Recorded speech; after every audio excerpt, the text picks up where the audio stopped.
Start out by prepping the patient. You don't have to be in sterile attire to prep the patient. Prep patient down from knee to mid-belly using circular technique. Apply liberally. Once patient is prepped, sterile assistants must put on sterile attire to drape and assist.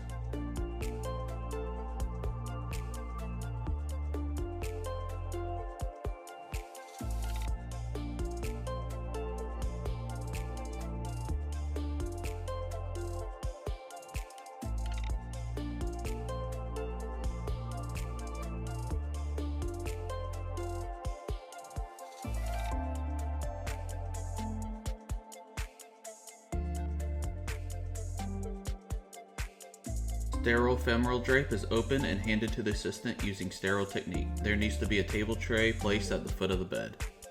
Once removed, you should see stickers that show right and left and how to align properly on the patient. Using basic human knowledge of directions and anatomy, match the right and left sides with the head and legs of the patient.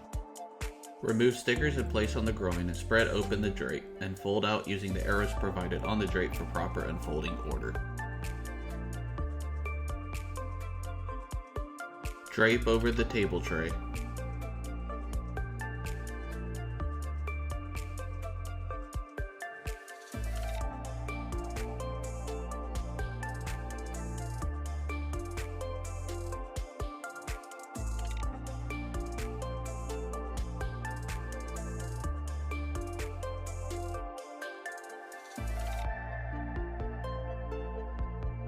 The first items to be placed on the table in sterile fashion are an ultrasound cover, PIC V, PIC A, and ECMO pump pan to begin procedure.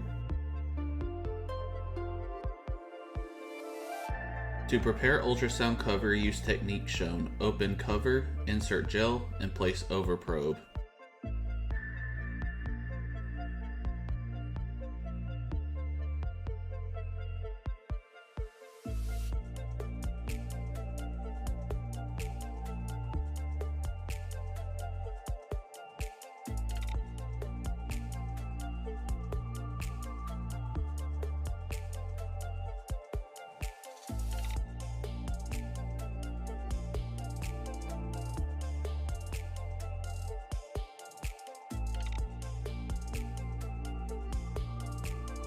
Use an extra sterile hemostat to anchor ultrasound to the drape.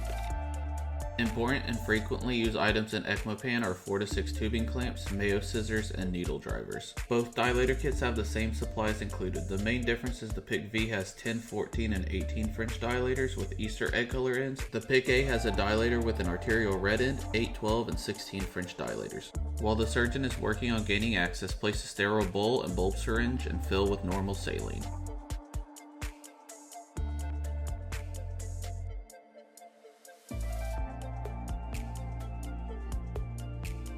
Dump 4x4 gauze onto the sterile field.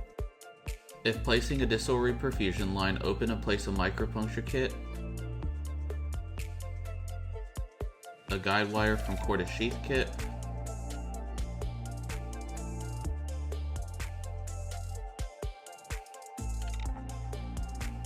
wire reinforced arrow sheath, 7 French used on most patients, 5 French if under 70 kilos, and a mill-to-mill adapter. If placing a reperfusion line prior to cannulation, the surgeon may want to gain wire access to the superficial femoral artery first. To gain access for the sheath, hand the surgeon the needle from the micropuncture kit. The surgeon will gain access under ultrasound guidance. Hand the guide wire for them to insert in the needle into the artery.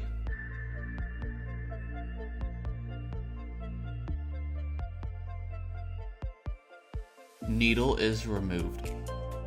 To cannulate for VA ECMO, surgeon will most likely want arterial access first. Without stabbing them, hand the surgeon the needle from PIC A. As they are establishing access, move the cheater up to the end of the guide wire, hand it to the surgeon who will then connect and thread.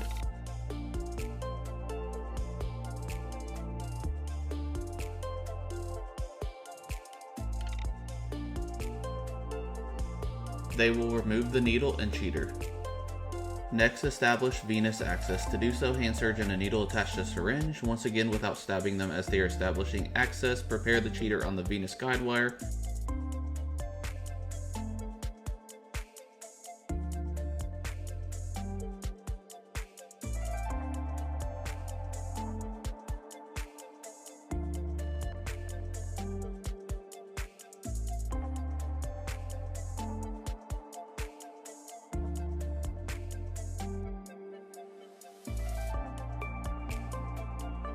Surgeon will thread and remove needle.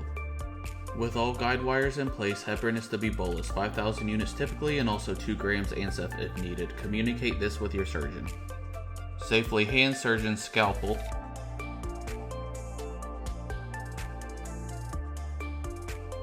Next, dilate in succession with the smallest dilator up to the largest. We can also use the gray tapered dilators. These come in 4 different sizes, 16, 18, 20, and 22 French. They all have 4 French tips and taper out to the allotted size. These can be used at the surgeon's discretion.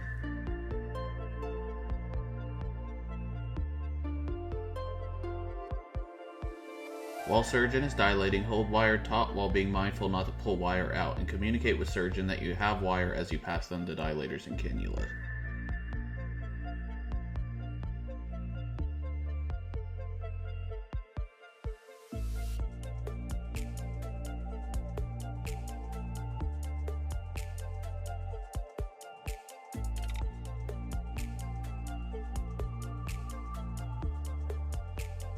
ES will hand assistant the arterial cannula, being mindful not to contaminate.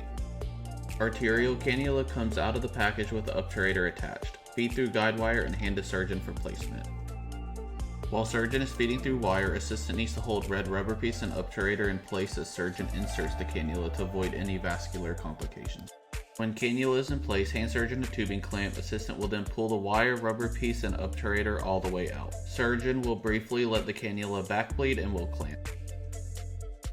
Safely hand surgeon's scalpel.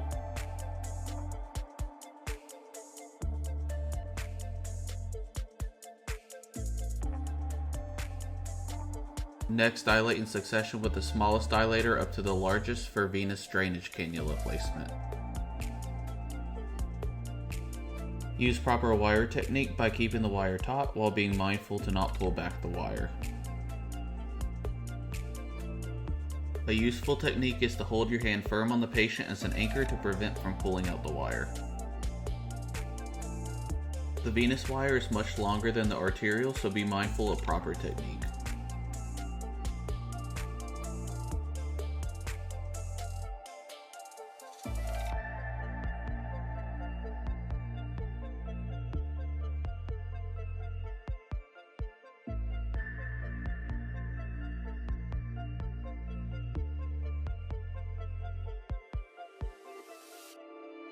After dilation is complete, ES will hand assistant the venous cannula as seen. Assistants should be aware that venous cannulas are much longer and have the obturator separated from cannula coming out of the package. Feed obturator all the way through the cannula and feed through guide wire.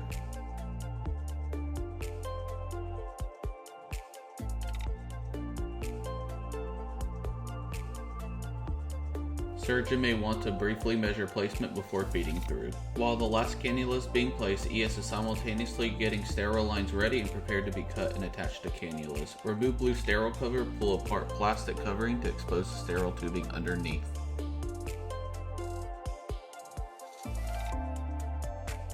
Use similar technique in holding the blue rubber piece and obturator in place as the surgeon feeds the cannula through.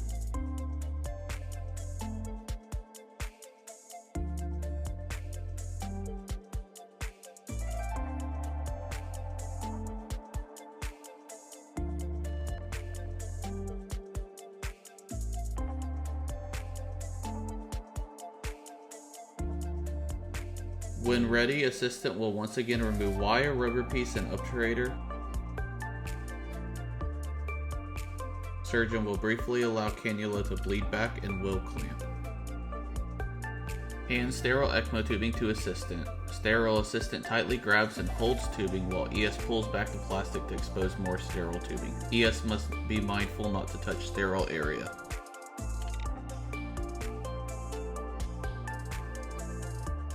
Sterile assistant clamps just past an area that has an easy visualization of red and blue tape.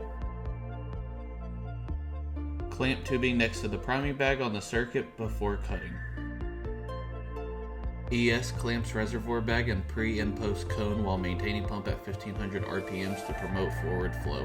Assistant will cut 1.5 to 2 inches past the clamp on the side of the reservoir bag. Always confirm with ES and visualize down the path to make sure the bag is being cut away. Wet-to-wet technique is used to properly fill and connect arterial and venous lines to the cannulas.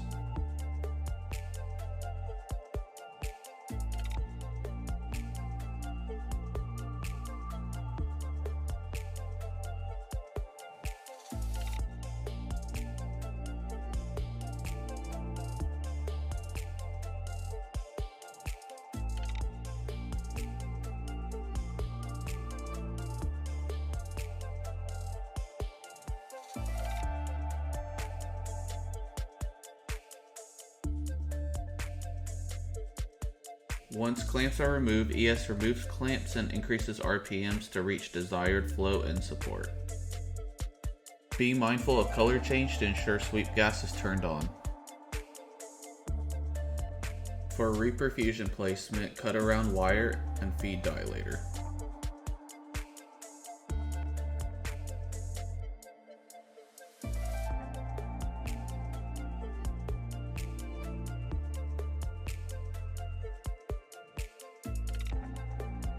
To place reperfusion, use similar steps using the cordis guide wire and arrow sheath. Use cordis guide wire to thread.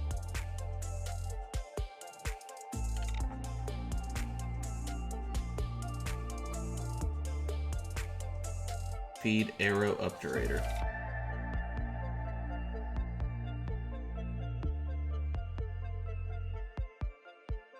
Attach arrow sheath obturator to arrow wire sheath and surgeon will insert into place.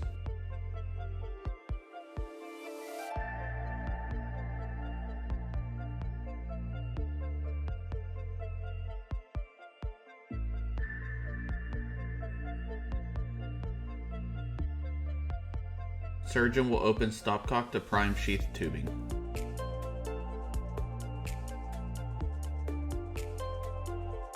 Mill-to-mill adapter is then attached and primed.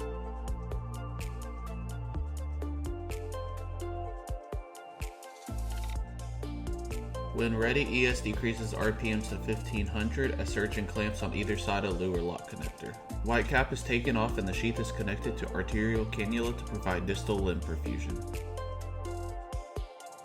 Clamps are removed and ES increases RPMs to achieve desired flow.